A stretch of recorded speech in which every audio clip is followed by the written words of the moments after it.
Ladies and gentlemen, once more, good morning. Welcome to the press review on Equinox TV. Here is La Revue de Grande Une, which is starting now by the press review. Let us go inside the kiosk with the newspaper, The Post. The Post, who is talking about the Post, which is talking about the CDDR, the Post which is talking about the CDR. Fayengo Francis prepare the Center for Southwest Region to repent Ambazonian fighters. And the first information that appear out of the front page newspaper concern the Disarmament, Demobilization and Reintegration Commission. The national coordinator, Fayengo Francis, who appeals the Amba boys to get out of the bushes and live how they have been doing before. The former governor of Littoral Region was yesterday in Buea to have a clear picture of the present situation within the Southwest, he said.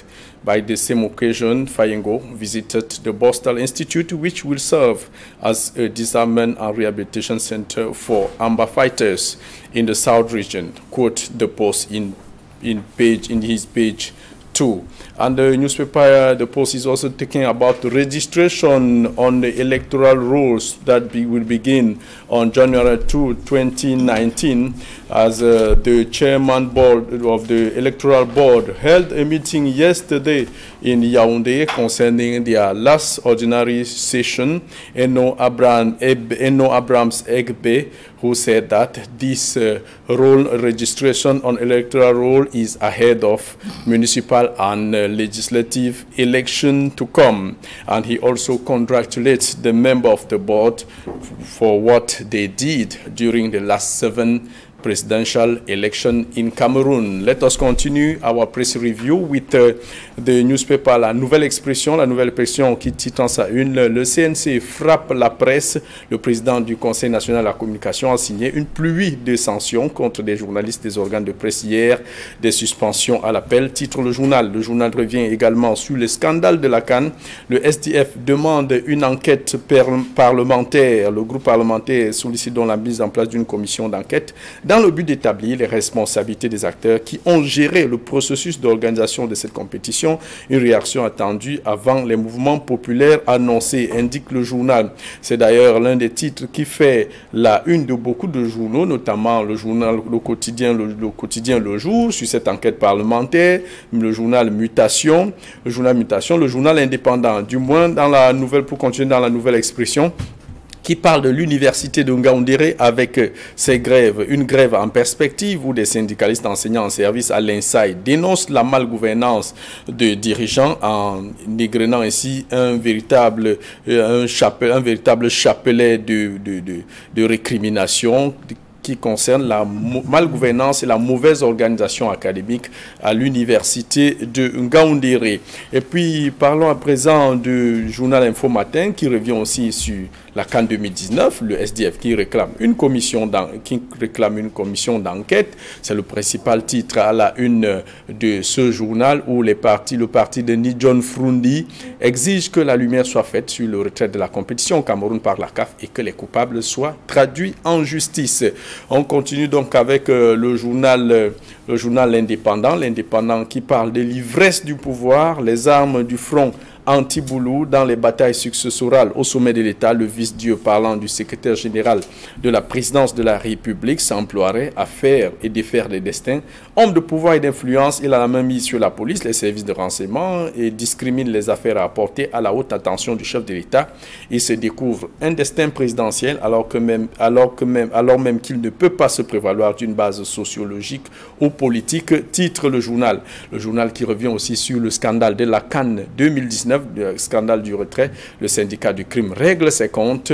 Un titre, le journal, des actualités qu'on aura l'occasion de mettre au propre au cours de cette édition de la Revue des Grandes Unes. Du moins, voilà ce qu'on peut retenir de l'essentiel de l'information parue en kiosque ce matin. À présent, sur le plateau, nos deux invités sont là. Le doyen Camille Nélé, bonjour et bienvenue à la Revue des Grandes Unes. Bonjour Jean-Paul Chouniette, bonjour Guy Hervé Fongang, bonjour téléspectateurs d'Equinox Télévision. Mais je reviens à Jean-Paul Chouniat que je n'avais pas revu ici depuis 3 ans. Et je voudrais rappeler aux spectateurs qui aiment beaucoup la revue des grandes unes que Jean-Paul Chouniat a été le premier présentateur de cette émission fort que aujourd'hui. Et pour ne rien vous cacher, c'est lui qui m'a affublé du surnom de doyen. Doyen de la presse. Alors, doyen, dites-nous, quelle est l'actualité qui vous a marqué ce jour? L'actualité qui marque ce jour, bien évidemment, c'est la sanction du CNC contre la presse, la nouvelle expression attitrée. Le CNC frappe la presse, mais moi je pense que la nouvelle expression aurait pu se contenter de dire que le CNC frappe. Il frappe parce que vous n'ignorez pas, et tous les amateurs de journaux savent très bien comment la presse au Cameroun aujourd'hui va un peu dans tous les sens, et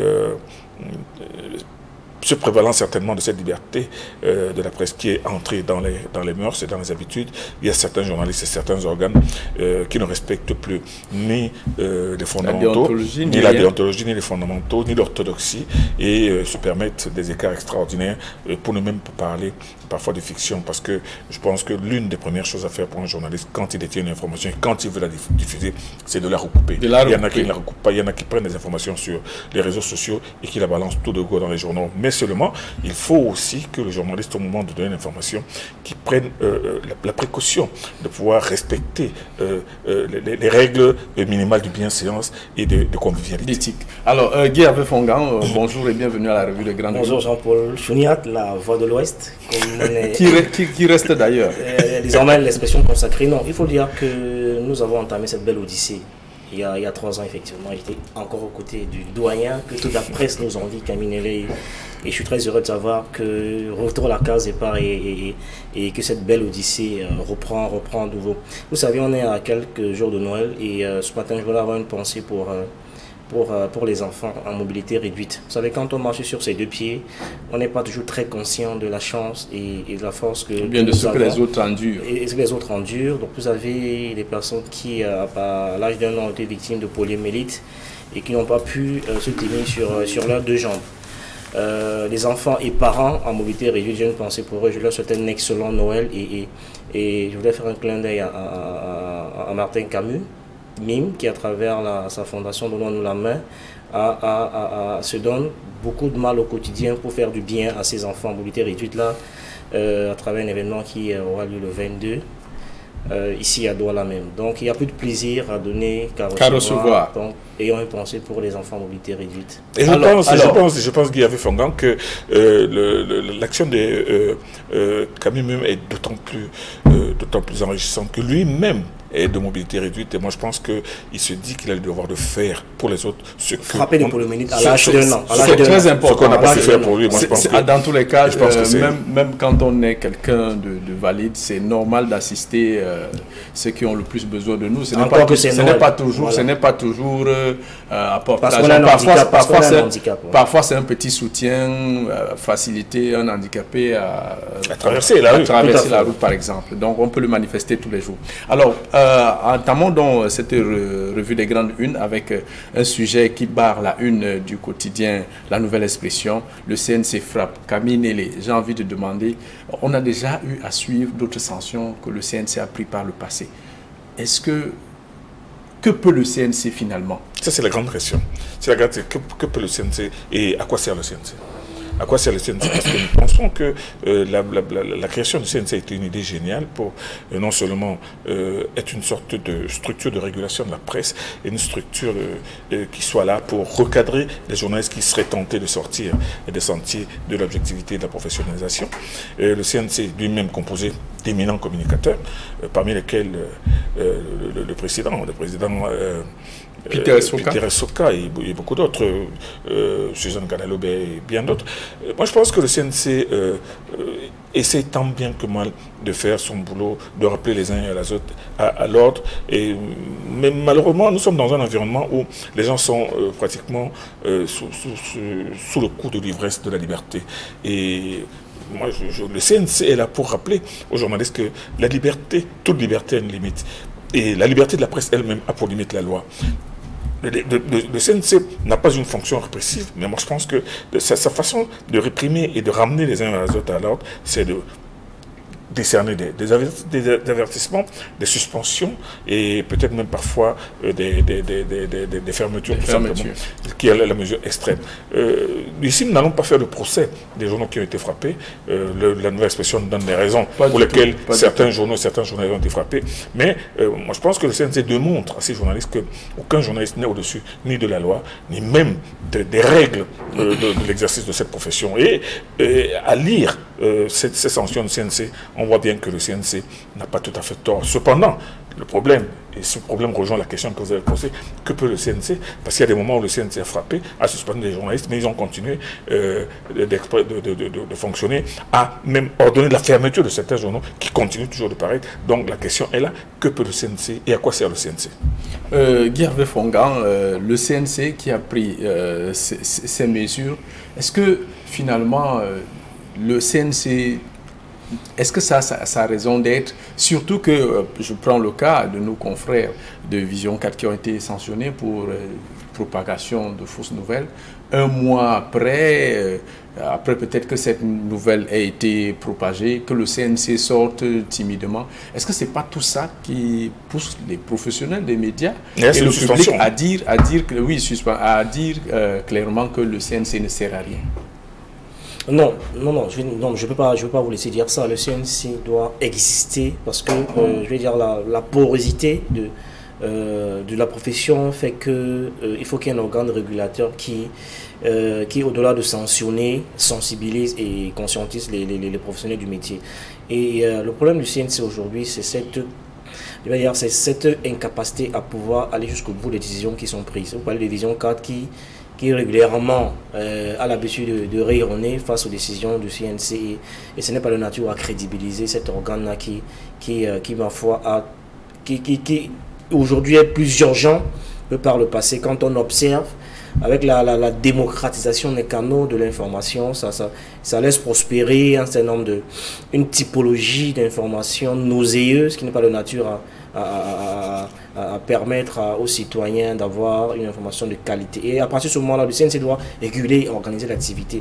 Et il faut qu'il ait les moyens d'aller jusqu'au bout des sanctions qui sont prises. Et n'oublions pas, je veux dire qu'il ne vous a pas échappé que c'est sur la télévision nationale qu'on nous a présenté des faux observateurs de Transparency International. C'est aussi une propagation de fausses nouvelles. Donc il ne serait pas inintéressant qu'il n'y ait pas le 2 poids 2 mesures, que le CNC s'intéresse de manière globale à ce qui se passe dans la praxis du métier au quotidien. Et je suis heureux de savoir que cette sanction tombe à point nommé parce que jusqu'à hier encore, j'étais une soutenance de thèse de doctorat à l'université de Douala dans une thèse en sciences de l'information et de la communication avec quelques collègues universitaires. Nous entendons mettre sur pied très urgemment une sorte de club éthique et de déontologie pour essayer pas de donner les bons points et les mauvais points, mais au moins pour regarder de manière scientifique ce qui se passe dans la corporation, qui est une sorte d'auto-régulation, j'allais dire, c'est d'ailleurs le débat, c'est d'ailleurs parce que la vérité, c'est un des travaux que les SNJC devraient pouvoir faire au cours, parce qu'il y a beaucoup d'amateurs au quotidien. Donc nous entendons mettre sur pied ce club-là qui va permettre, peut-être pas au CNC d'avoir moins de boulot, mais au moins on aura une presse plus saine qui produit une information buvable. Donc nous y travaillons, je crois que le projet va mûrir dans quelques mois. Camille Nélé, est-ce que finalement ce manque ou alors ce manque d'efficacité du CNC dans l'application de ces décisions ne repose pas finalement le problème qu'il y avait eu au départ du lancement de cet organe où les hommes de la presse avaient indiqué que ça devrait être une structure gérée par les hommes de médias, qui devraient une sorte de tribunal pour leurs confrères. Est-ce qu'aujourd'hui ça ne pose pas véritablement problème? Est-ce qu'il n'y a pas des hommes de médias là-dedans? Le CNC est essentiellement constitué d'hommes de médias. Mais qu'on a des hommes de médias qu'on accuse pour la plupart d'être proches du régime. D'être proche du régime, moi je pense qu'ils n'en sont pas moins des hommes de médias. Et moi je pense qu'étant hommes de médias, ils connaissent un peu mieux que les fonctionnaires ordinaires, les attentes du public face dans l'observation et dans la gestion de la profession de journaliste. Et le débat reste entier. Et ce débat-là, vous vous en souvenez, à la création du CNC, les gens s'étaient demandé jusqu'où pourra aller le CNC pour exécuter fermement ces décisions. Justement, et la question se pose aujourd'hui, elle est toujours d'actualité. Le CNC a beau sanctionner, a beau suspendre, a beau prononcer même la fermeture de tel média, il continue à exister. Pourquoi est-ce qu'on ne donnerait pas un peu plus de pouvoir au CNC, pour pouvoir répressif, pour pouvoir exécuter parce que j'ai lu dans la Nouvelle Expression, je crois, la réflexion de l'un des journalistes suspendus, on lui a demandé ce qu'il pense de cela. Il a dit qu'il ne se sent pas concerné par le CNC, comme s'il était au-dessus de la presse. Donc, vous voyez, moi je pense qu'aujourd'hui, plus qu'hier, et Guy Hervé Fongan l'a relevé, avec une ouverture maximale des canaux d'information, on assiste un peu à tout. Vous m'avez parlé du syndicat, du SNJC. C'est un syndicat constitué de journalistes qui se battent pour les intérêts des journalistes, mais les intérêts vis-à-vis des patrons, sur le plan social et tout.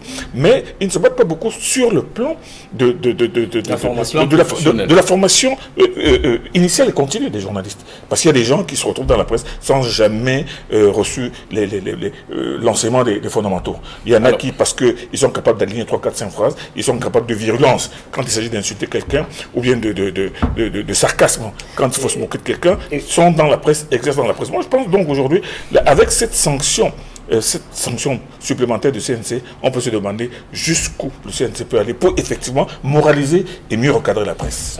Guy Hervé, vous relevez tout à l'heure qu'un reportage avait été diffusé sur la CRTV, les faux observateurs les vrais faux observateurs. Les vrais faux observateurs de Transparency. Vision 4K a annoncé la mort du président Ali Bongo. Finalement, est-ce que ce n'est pas, le CNC ne fait pas le 2 poids 2 mesures? C'est ce que j'ai déjà entendu mon propos, que c'est du 2 poids 2 mesures. Je veux dire que Berner incite tout un peuple de manière aussi sereine. En période électorale, je pense que c'est assez grave qu'on puisse mener 25 ans de Camerounais en bateau aussi grossièrement. Donc ça méritait au moins une attention. C'est que vraiment qu'on s'y empesantisse. Quand on sait que la supercherie a été tout de suite révélée à Mondovision, à partir de ce moment-là, on peut croire qu'il y a du 2 poids 2 mesures. Et je voudrais rappeler, parce que vous doyen semblait le dire à demi-mot, je ne vais pas dire comme François Magmodjom, que je mettrai une trait d'union entre con et frère, mais il faut simplement dire qu'il y a beaucoup d'apprentis Jourdain de plus en plus qui opèrent dans... Pourtant la formation est d'ailleurs ouverte. Jourdain qui font des pros très souvent sciemment ou inconsciemment. Non, il faut dire qu'aujourd'hui il est plus urgent parce que, vous savez, l'absence du tribunal des pairs, de mon point de vue, est un véritable handicap à la pratique saine du métier de journaliste. Parce que la vérité, voyez-vous, une régulation est plus contraignante, que l'autorégulation. Vous voyez comment les médecins, les avocats, etc. sont organisés. Parce qu'il y a un tribunal de paix, etc. c'est organisé. Mais il y a d'abord un tribunal de paix. L'absence d'une autorégulation rend la régulation du CNC plus violente et plus contraignante. À partir de ce moment-là, c'est pour ça que notre association sera la bienvenue, parce qu'elle va assainir la pratique du métier et elle permettra au moins à ce qu'il y ait une espèce d'autorégulation qui rendra la régulation du CNC moins contraignante et moins lourde pour les chevaliers de la plume et du micro. Alors, on va sortir de ce sujet. Camille Nélé, si vous voulez dire... Oui, je voulais dire quelque chose. En quelques secondes. Oui, je voulais relever le 2 poids 2 mesures évoqué par Guy Hervé Fongan en parlant des vrais faux observateurs. Des faux observateurs. C'était vrai au départ, mais faux après. Il a été établi que Cameroun Tribune avait plaqué à sa une les observateurs de... C'est grossier. De Transparency International. C'était une mauvaise information, mais vous savez très bien que Cameroun Tribune, la ligne éditoriale de Cameroun Tribune, c'est d'accompagner la volonté du gouvernement. Et c'est ce gouvernement qui avait invité ces observateurs qui sont avérés faux. Mais c'est le gouvernement qui les a invités. Et la mission de Cameroun Tribune contribuer à la désinformation. N'était pas de dire qu'ils sont vrais ou faux, de dire que voilà, on nous les a présentés comme des observateurs. On s'en tient à ça. Mais alors, ils ont fait de la désinformation de bonne foi. Donc c'est pour ça que comme Cameroun Tribune a pour mission d'accompagner le gouvernement, c'est pour ça qu'ils ont choisi de faire une espèce d'omerta sur le retrait de la CAN. Alors on va évoluer. Et une omerta sur le sujet. On va évoluer, en tout cas c'était le sujet qui nous concernait directement en tant que journaliste. On va passer au scandale de la CAN. Le SDF qui demande une enquête parlementaire pour faire toute la lumière sur ce qui s'est passé, ce qui a contribué au retrait de la CAN au Cameroun. Guerre Fongang, est-ce que cette commission parlementaire peut véritablement prospérer? J'ai souvent dit... La demande de cette enquête parlementaire, Non, j'allais dire que c'est révoltant qu'on soit obligé d'en arriver là. C'est simplement la preuve aujourd'hui que dans ce pays, on est vraiment dans une espèce d'aristocratie de la nonchalance. Et c'est vraiment la forme la plus achevée de l'inertie. Parce que vous ne pouvez pas être un président chef d'État qui avait pris l'engagement d'organiser une CAN de jour 10 et après des révélations aussi fracassantes, il ne faut pas attendre une enquête parlementaire. Je vais dire que c'est même énervant qu'on en arrive là. Parce que on a l'impression qu'on n'est pas gouverné du tout. Le président, en premier, devrait rapidement mettre ces brigands hors d'état de nuit qui ont réussi à humilier tout un continent. Parce que le Cameroun, c'est quand même le continent. Je veux dire que le Cameroun, c'est l'Afrique. Il y avait certainement les enquêtes sur le coup. On ne devrait pas attendre une enquête parlementaire. Il devrait rapidement, puisque aujourd'hui les coupables, sans m'être identifiés, connus, tous les goulots d'étranglement ont été démantelés aujourd'hui. Entre donc, la présidence, le secrétaire général de la présidence. Après les révélations fracassantes du ministère. Après la révélation fracassante du vice-président de la CAF, il était urgent, on ne doit pas en arriver là, que le président lui-même prenne son bâton de pèlerin et remette les choses dans l'ordre et frappe les conseils. C'est trop facile. Il donne raison à ceux qui pensent qu'on a un État qui n'est pas gouverné. C'est regrettable. Camille Nélé, une enquête qui indique, un article de presse que j'ai eu à lire qui indique également que après le fiasco de la CAN 72 au Cameroun, c'est le président Paul Biya, alors Premier ministre d'alors, qui avait d'ailleurs diligenté, en tout cas il occupait un poste. Il n'était pas encore Premier ministre. Voilà, il devait être secrétaire général, c'est lui qui avait diligenté toutes les enquêtes qui avaient conduit en prison un certain nombre d'hommes d'affaires et de dirigeants. Comment expliquer que quand même, lui qui a vécu ça et que jusqu'aujourd'hui on attend toujours? C'est ce qui est curieux.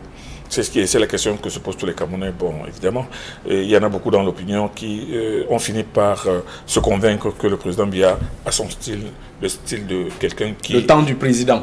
C'est-à-dire qu'il a tout le temps pour faire, c'est-à-dire qu'il gère l'éternité, et ça veut dire qu'il peut gérer ça à n'importe quel moment. Mais seulement, comme l'a dit Hervé Fongan, comme le pensent tous les spécialistes de l'enquête, quand tu as un scandale comme celui-là apparaît au grand jour, on n'a pas besoin d'attendre. L'enquête se déclenche d'elle-même. La police judiciaire se saisit du dossier immédiatement. On n'a pas besoin d'attendre.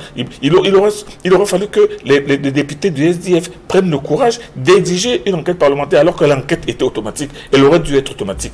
Bon, on ne comprend pas d'ailleurs que jusqu'à présent, non seulement Cameroun Tribune, que vous évoquez tout à l'heure, n'a jamais parlé de ce scandale. C'est curieux aussi. On peut aussi se demander, vous avez appelé ça l'omerta, moi je pense que... C'est l'omerta, c'est le retrait de la CAN. Bien entendu, Cameroun Tribune n'en a pas encore parlé, ça veut dire que le temps d'en parler n'est pas encore arrivé pour Cameroun Tribune. Or, le temps des choses comme cela sont urgentes. Les gens, pareil pour la CRTV. Tout le monde est pressé de savoir pourquoi le Cameroun, les travaux des chantiers n'ont pas pu aboutir. Surtout que le ministre des Sports et de l'Éducation physique, dans un article paru dans le journal L'Indépendant, indique clairement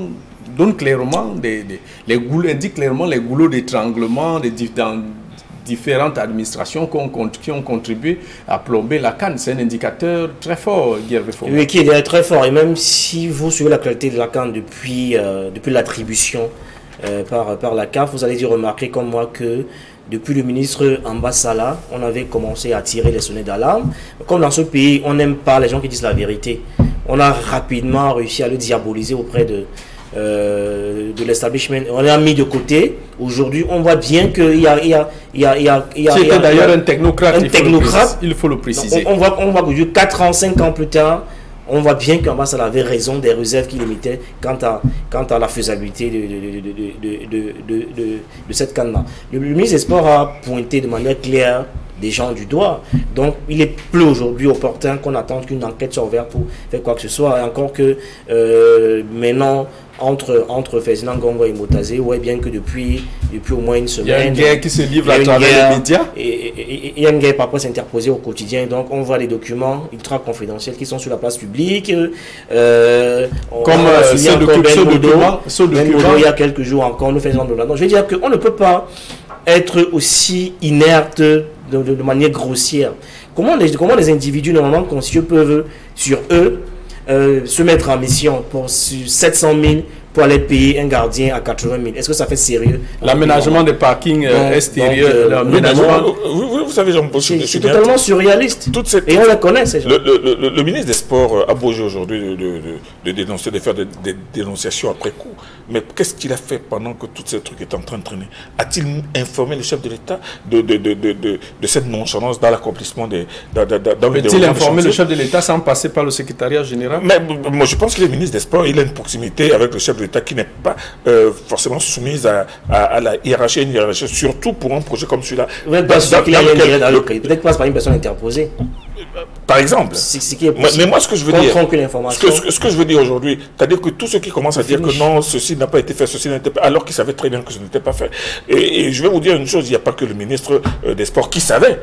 Pourquoi? Mais seulement ce même ministre des Sports, vous savez très bien que avant même le démarrage même des travaux, il avait pris un crédit, une avance de près de 800 millions pour s'acheter une quinzaine de véhicules, de pick-up, pour aller contrôler les chantiers qui n'ont d'ailleurs, on le voit aujourd'hui, qui n'ont pas été scrupuleusement contrôlés. Donc lui-même il a participé. Mais ce que je veux dire aujourd'hui, c'est que il y a là-dedans des personnes qui depuis plusieurs années, envoient toutes sortes de renseignements. Non seulement ces personnes sont des aigris qui ont été écartés de la combine, soit alors des déçus, soit alors des gens bien intentionnés. Les services de renseignement ont établi des rapports assez succincts pour dénoncer justement la magouille qui est en train de se faire, mais rien n'a été fait. Quand Guy Hervé Fongan parle de la nonchalance et de l'aristocratie de l'inertie, rien n'a été fait. Et jusqu'à présent, d'ailleurs, même après coup, rien n'est toujours fait. Alors qu'on attend des descentes de faute. On attend que le président de la République lui-même réagisse. Le président de la République, on a fait mentir. Parce que lui, il avait estimé, il avait dit, urbi et orbi, que la CAN se jouera le jour dit. Malheureusement, des personnes à qui il avait donné la responsabilité de faire, l'ont fait mentir. Et moi, je pense que rien que pour ça, le président de la République ne devrait accorder aucune mansuétude. Il devrait demander, ordonner une enquête immédiate contre les gens. Mais il ne l'a pas encore fait. Il est vrai qu'il y a des gens qui disent que non, il prend son temps, il sait ce qu'il fait, il va frapper. Mais frapper quand et comment? Alors que quand on voit aujourd'hui l'activisme de la presse pour blanchir les uns et diaboliser les autres, on sent très bien qu'il y en a qui ne veulent pas soit mourir seul. Finalement, Camille Nélé, Guy Hervé Fongan, au-delà de blanchir ou de noircir, quand on a un document officiel comme ce qu'on a vu sur les réseaux sociaux, où l'aménagement de quelques mètres de route coûte 4 milliards, l'aménagement des parkings extérieurs au stade Omnisport de Bafoussam Kwekon, 11 milliards. Un camion de sable coûte 700 000. Le stade de Japoma, l'aménagement extérieur, 15 milliards. Est-ce que finalement, ça ne crédibilise pas cette thèse qu'il y avait effectivement, pour reprendre les propos de quelqu'un, un complot scientifique contre la CAN? Mais Jean-Paul, si vous voulez, enfonçons les portes ouvertes. Ça veut simplement dire que on est dans un État qui n'est pas véritablement gouverné. C'est exactement ce que ça veut dire. On est dans un moment slam où chacun fait ce qu'il veut. Où les gens peuvent facturer un camion de sable à 800 000 et un sac de ciment à 16 000, etc. Et sans que ça ne fasse de mal à personne. Peut-être le président, peut-être les gens ont l'impression qu'il ne mesure pas comment les Canadiens sont choqués par cette attitude. Et c'est un mépris, une condescendance qui est révoltante. Parce que vous voyez, on ne peut pas... Et je suis même sûr que n'eût été les révélations du vice-président de la CAF, peut-être que rien ne serait jamais passé. On nous aura retiré la canne et on n'aura rien dit. Sans qu'on ne sache vraiment ce qui s'est passé. Peut-être vous voyez que des fois, j'ai envie de dire que, à la limite, Ahmad et son vice-président nous ont rendu service parce qu'ils nous ont retiré la canne et nous ont aidé à comprendre ce qui se passe. Parce que je suis finalement convaincu, au regard de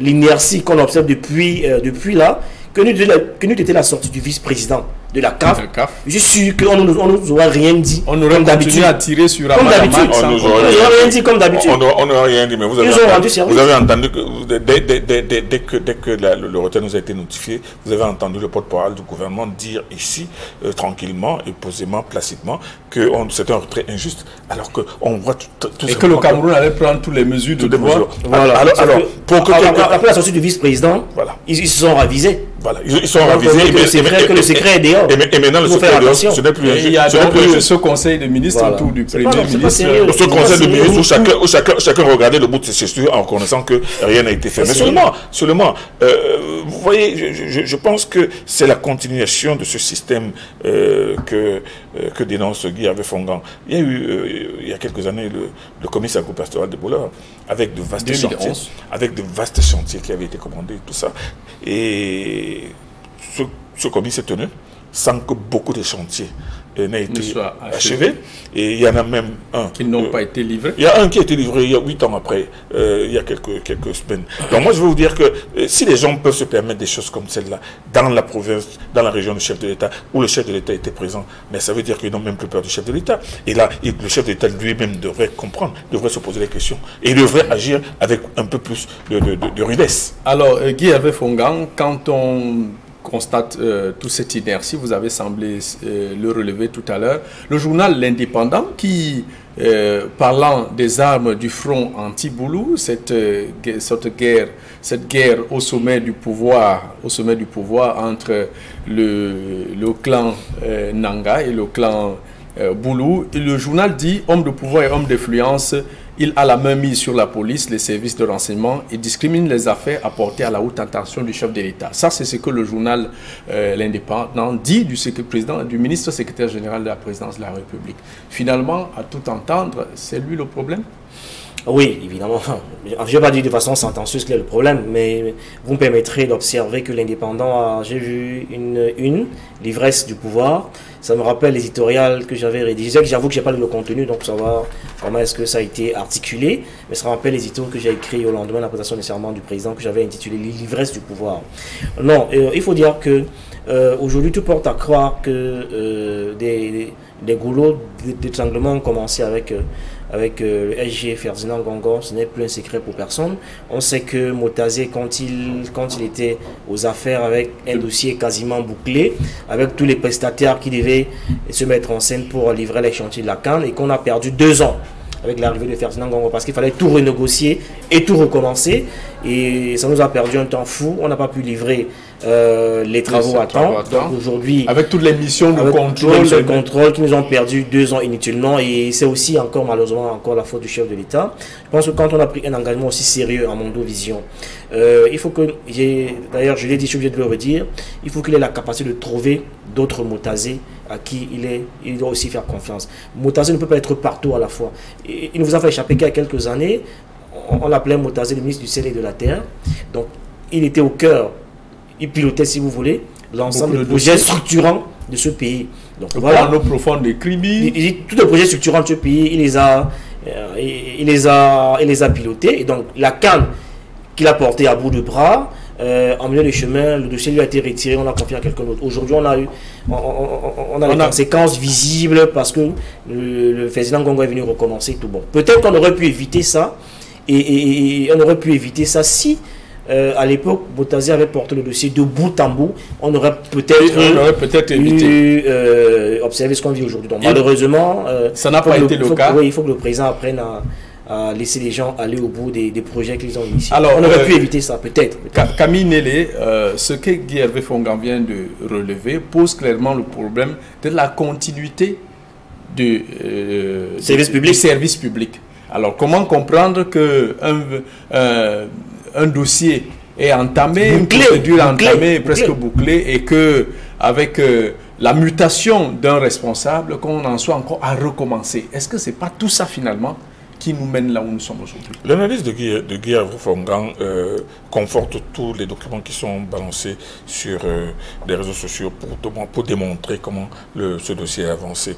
Mais vous savez, moi je vais être un peu plus circonspect, et c'est une enquête dûment menée par des officiers de police judiciaire spécialistes qui pourra nous permettre aux uns aux autres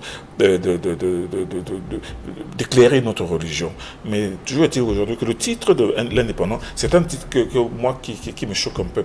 Parce que ce journal est en train de ramener même le fiasco de cette CAN à une affaire de règlement de compte et de conquête de pouvoir. Le journal qui a d'ailleurs dit, hein, scandale de la CAN, le syndicat du crime règle ses comptes. Alors moi je dis donc, ça c'est violent. Voilà, ça c'est la démarche violente des journaux d'ailleurs qui sont imprimés du côté de Yaoundé, où ce sont des coups tirés entre pro-Motazé et pro-Ngongo. Parce que vous allez voir, lire dans d'autres journaux que c'est Ngongo qui est le plus fort et que c'est les autres qui ont empêché ça. Moi je pense que je serais beaucoup plus circonspect. Mais je dirais tout simplement que chaque fois qu'un projet a commencé quelque part et qu'à un moment donné on le donne à quelqu'un d'autre qui le change, ça crée toujours des problèmes. Moi je reviendrai toujours, au lieu de continuer je reviendrai toujours sur l'affaire Bibi Jet 2. Vous vous souvenez, cette affaire avait été commencée par être pilotée par Mara Famidouaya. Qui a été d'ailleurs, cette affaire a été d'ailleurs très bien avancée, très bien emmanchée. Mais dès lors que Atangana est arrivé, la première des choses qu'il a faites, c'est d'abord de décommander, d'arrêter les travaux de cette commande de Bibi Jet 2 et de proposer à notre adjudant-chef de l'État. Conséquence, on s'est retrouvé avec le scandale de 2 avions et avec des gens qui sont retrouvés en prison. Et finalement, le chef de l'État n'a plus eu l'avion du tout, puisque la première commande avait été. Et c'est comme ça. Moi, tout comme on n'a plus une autre canne.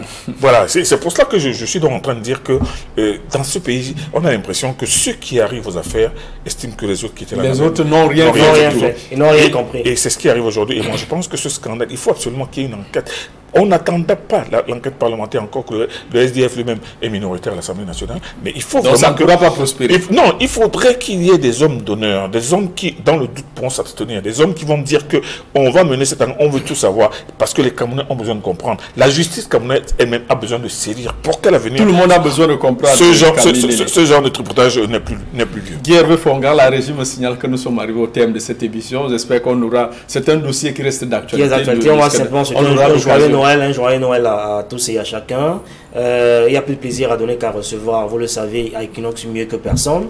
Il n'y a aucun plaisir à être heureux. Ça rentre d'ailleurs dans la campagne à Caravane Noël en cœur. Voilà, il n'y a aucun plaisir à être heureux tout seul. Donc on va dire un joyeux Noël à tous et à chacun. Merci à vous, chers messieurs, d'être venus à cette édition de la Revue des Grandes Unes. Nous vous disons au revoir demain pour une autre édition. Entre-temps, restez scotchés sur les programmes d'Equinox Télévision avec 10-12 le Zénith qui va démarrer dans un instant.